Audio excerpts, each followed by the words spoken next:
Hi, my name is Dave. I'm an alcoholic. I've been through this process with the help of a step study sponsor, loving higher power, and I forgot the rest. Trying to trust and rely on my higher power right now and get through the fear that somehow was not here 20 minutes ago. And all of a sudden, as people start wandering into the room and the room fills up, the fear comes. So I remember when I was really young, I started to feel fear in a lot of different aspects. It seemed like when I was 10, 11 years old, I really didn't have a lot of it. But then once I got a little bit older, 12, 13, and girls started to play an important role in my life, or at least I thought so. A lot of that anxiety and fear and uncomfortableness started to creep up, and one of my big fears at that age was drugs and alcohol. My parents had told me, all these horrible things that were going to happen to me if I ever drank or got high, and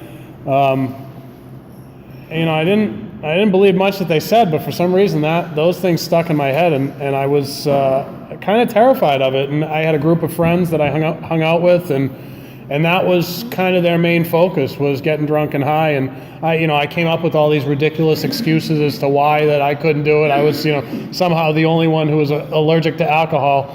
I guess it's kind of ironic knowing that I actually am allergic to alcohol now. So I think the first time that I finally just kind of caved and said, you know what, I'm gonna get drunk or get high.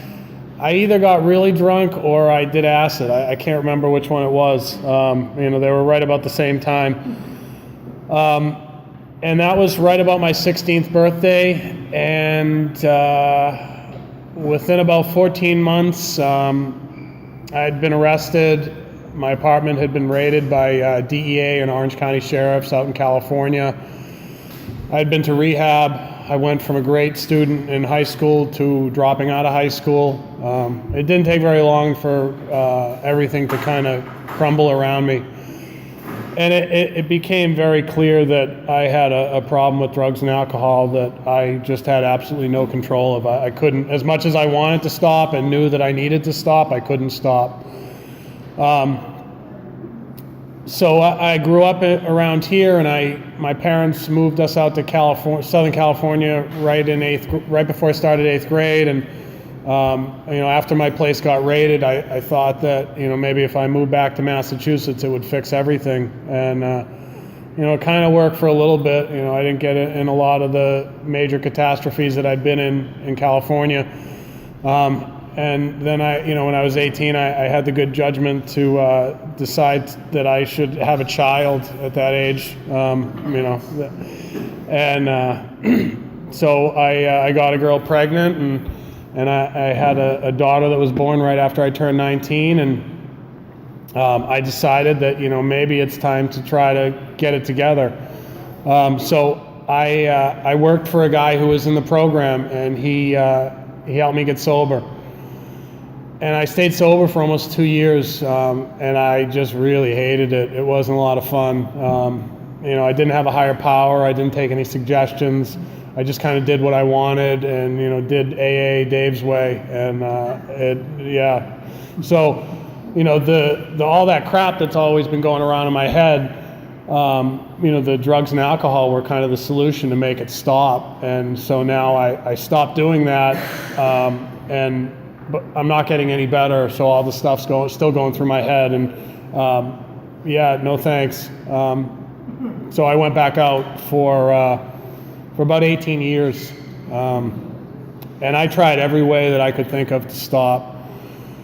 I had a business which I somehow still have, and I actually offered one of my employees money to come live with me for a week to stop me from getting drunk or high, and I thought maybe that would do it. I just, from my previous experience in AA, I wanted anything but AA to be the answer. I didn't want this to have to be what I'd have to do to get sober, because the way I did it before was awful, and I didn't want to go through that again. I looked into rational recovery online, and thought about flying out to Malibu for Passages, I think it was. I kept creating all these deadlines of when I was going to stop. It'd be my daughter's birthday. I love my daughter, and we're very close, and this was going to be my gift to her, was quit on her birthday, and these days would all come and go. I'd wake up the morning of the day that I was going to quit, just so torn up inside, so crazy, insane. Just couldn't. The obsession was awful, and it would, I most days would make it past about noon that day before I decided that I was getting drunk or high, and I developed a game plan. It'd be my daughter's birthday, and then it'd be Thanksgiving, and then it'd be Christmas, then it'd be New Year's, then it'd be my grandmother's birthday, one after another after another. I had all these incredible plans, and I was really going to do it this time, but I just couldn't stop no matter what I tried. I was a really big pothead. I love to smoke pot, because that really would just shut off all the crap in my head. I could just, sit on the couch like a vegetable and watch TV and not think about anything going on in my world. And so I'd make these decisions that I was going to stop, and I'd flush what I had down the toilet, and I'd go on my back porch, and I have woods behind my house, and I'd take my pipe and I'd throw it as far as I could into the woods, and then an hour later I'd be back there with a flashlight looking for the pipe. This happened just over and over and over. So it got to the point where it didn't work anymore. It didn't shut off all the crap in my head. I could get as drunk or high as I could get. The only time that I wasn't torn up inside was when I was asleep, and that became the goal, was to get through work and then get so drunk or high that I could just be asleep, because then it would all stop. And I had a moment where I made a horrific accounting error with my business, and I was sure that I was losing it, and I was going to lose it all. I was going to be living on my parents' couch. I was going to have to tell all these people that worked for me that I screwed up to the point where I've now just jeopardized all their futures. I was going to have to explain to my daughter why we now live at my parents' house. And I was filled with guilt and shame, and I was finally ready to finally do the thing that I didn't want to do, and that was go back to AA.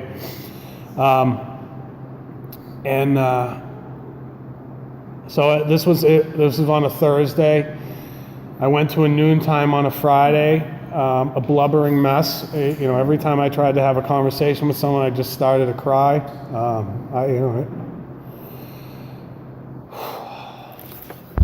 I was just I just couldn't believe that I was here. How was I almost 40 years old, and I had screwed everything up. And I met somebody, and she gave me a meeting list, and she circled some meetings, and this meeting was on that list, and my third AA meeting was here, and thank God, because I don't know if I would have done, I don't know if I would have stuck around AA very long if this wasn't my third meeting. I came here and I heard all these people that had peace of mind and had happiness, and it was a constant theme that I heard from everybody, and I hadn't heard that in any other meeting I'd ever been to. So I quickly got a sponsor that had been through the steps the way they're laid out in the big book, and I started this process, and we met once a week, and did the reading, and then started on my fourth step, and then I did my fifth step with him, and so the fourth step was mind-blowing. I did the resentments, and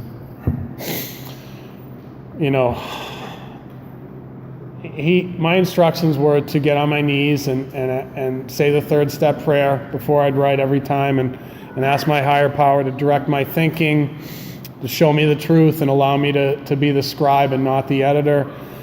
And I did that, and this list of people that I had resentments towards that I thought would be 20 or 30 turned out to be hundreds. If I had had any interaction with you in my entire life, even if we didn't speak, chances are you were on that list. Because you didn't behave the way that I wanted you to behave, even though I wasn't telling you how I wanted you to behave. You needed to somehow intuitively know what I wanted and how to make me comfortable. Because I expected you to go out of your way and make me comfortable, even though I was not going to do anything to make you comfortable. And then after I do that, I list all the people or all the resentments that I have with all these people, and there were a lot. My parents especially. I think we got into like the triple letters. Start at A and go through Z, and then start at double A and go through double Z, and then start at triple A, and I just kept going and going and going, and because it was everybody else's fault. It was your fault that my life sucked. It had nothing to do with me. I just had been dealt a shitty hand, and because you guys don't do what I want, that's ruining my life. And then come the turnarounds, and so all these things that had gone on, I've got to look at the part that I played in all these things, and I didn't think I played any part in all these things, but it turns out that I'm really selfish and I'm very dishonest, and I have a lot of self-seeking behaviors. I really want to make you suffer because I don't feel so good. I don't know how that's going to fix anything, but it makes me feel a little better if you're not all happy and making me feel shitty because I'm not happy. And then the fears. What was I afraid of? And I thought, I was afraid of, bugs and your sharks, and there wasn't really much else that I thought I was afraid of. So, through doing this work, there's a list. There's a really long list. So, my next instruction was to make a list of my fears, and there's 3 full pages of 30-something a page. Fear of failure, fear of other people's opinions. That's a big one. And I kind of knew that one always existed. I've spent my life very concerned with what everybody else thinks of me. Fear of looking stupid, fear of my daughter not loving me, fear of being alone. That was a real big one. It turned out a lot of the other things kind of led back to that one, which I really never would have imagined that existed, because I just sat by myself in my room every single day. I got drunk and high and stayed away from the rest of the world. So how could I have a fear of being alone? That's what I choose to do every day. So one of the things that I've noticed is, when I was drunk or high, my brain, it was just useless. I couldn't remember anything that I talked to anybody about. So I wouldn't answer my phone. I didn't want to talk to people, because the next time we spoke, you might bring up something that we talked about last time, and I wasn't going to remember any of it, and I was going to feel like an idiot. And so I really avoided people. Turns out I've got a lot of concerns about health. I have a fear of breaking my hand opening a door. The doors that go one way, for some reason, as I reach for the handle, I'm sure that someone else is going to be pushing on the inside really hard, and it's going to just smash up all my fingers. Fear of having to put down my cat. I'm afraid I'm going to have to put my cat to sleep someday. Fear of other people talking about me behind my back. Fear that this process wouldn't work. That was a real big one for me. I was, as I'm going through it, you start to change. I started to change, and it's little increments that it happens. And I guess I didn't. It was hard to see, because in my crazy head, I'm seeing these people that have done the work, that are a gazillion years sober, that just have this incredible serenity and peace of mind, and I'm not there. And even though I haven't finished the work, or and I'm newly sober, I'm expecting that I should be where these people are. It makes a lot of sense. So I heard somebody at a meeting say, compare yourself to yourself, and that was a big help for me, because when I compared, me to where I was, man, I have come leaps and bounds. People in my office joke about Angry Dave,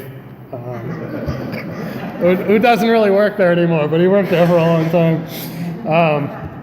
I had somebody this morning say something about how it's, how I, when they see me, I'm always happy. Like, nobody would have ever said that about me. I was the most miserable human being on earth. What else? God, fear of the IRS, fear of heights, fear of jail, fear of getting my ass kicked, fear of being a bad son, fear of being made fun of, fear of being kidnapped, fear of nuclear bombs.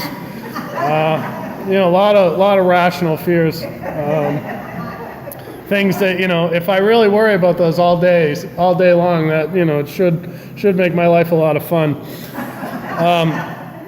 So, after I list out all these fears, I can't remember the exact wording, but, my sponsor said, all right, if this happens, then what? So, fear of failure. I put, if this happens, then if I fail, people will think less of me. They won't want to be around me, then I'll be alone. And then, self-reliance failed. And what should I have done? What I should have done is just trust and relied on my higher power. But I didn't, I never, before I started this work and this process, I didn't really have any relationship with a higher power. And today I'm pretty good at the trust. I'm pretty good at trusting my higher power. Where I struggle with a lot is the reliance. I was talking to Mike this morning about, I've kind of felt off the last few days. I've kind of slipped back to Angry Dave a little bit. I was struggling with kind of getting back to that good place, and I was going to a lot of meetings. I've been to, I think, 9 meetings in 10 days. And I was at a meeting on Thursday, and they talked about, faith not being enough. And for the record, I cannot believe that I'm sitting at a table talking in front of all you people about faith and a higher power, because this is, I would have laughed at me 2 years ago. But, really trying to work on that conscious contact with my higher power, because it's almost like in the morning when I get on my knees, I'm kind of like saying goodbye, all right, say the 3rd step prayer, the 7th step prayer, help keep me away from a drink and a drug for the day. Okay, see you at 11 o'clock when I say thanks. And that's, for me, one of the great things about going to a lot of meetings is, when I'm off, a lot of times I'll hear what I need to kind of get back on the beam. I'm filled with all these ridiculous fears, and so this morning, I'm sitting up here terrified at 10 past 10, knowing that I have to speak in front of all you people, and you might not like me, and I really want like lots of high fives and to be carried out on your shoulders, and and I'm afraid half the room's going to walk out while I'm sharing,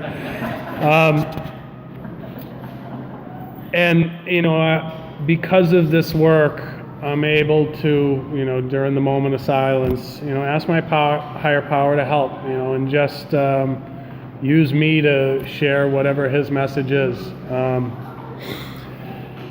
and just trust the outcome, that it's going to be okay. I'm not, I don't think I'm going to force half the room to drink today. But, you know, that's my head. You know, I have these insane thoughts, and I have a way to deal with them now. You know, and you know, and I have a relationship with a higher power that I can now turn to for help with these fears. You know, this is it's been an incredible journey so far. I'm so grateful that I ended up in this meeting that Saturday, and I started to do this work, which, you know, is really against everything I'm about. I don't like work. I'm a pretty lazy guy, and this, you know, this took effort and it took commitment, and it might be, you know, the greatest single project I've ever done in my life, you know, and one of the only projects I've ever finished in my life. But you know, my life is awesome, you know, and it's a direct result of this. You know, you can't. I've said it a couple times recently. It's impossible for someone to have told me a couple years ago that I was going to be here. There's no way that I could be here, you know, sitting here, speaking in front of a bunch of people about a higher power and about fears, and being okay and being happy and having an incredible life that's filled with, you know, I heard in a meeting, you know, you're either in AA or you go to AA. And I'm in AA. You know, I do what's suggested. And I do what the people that I see that have those things that I want, that peace of mind and that serenity and that happiness, I take their suggestions especially, and that's given me this just incredible life. You know, that guy that sat on the couch every single night by himself, you know, now spends time with incredible people. The majority of the week, you know, I go out to dinner 3 nights a week with people in the program.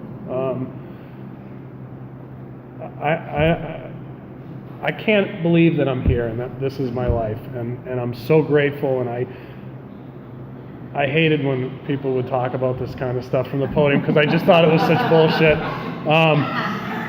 But it's really not, and you know, half of you probably think it's such bullshit listening to me, but my life's awesome, and I'm really grateful, and thanks.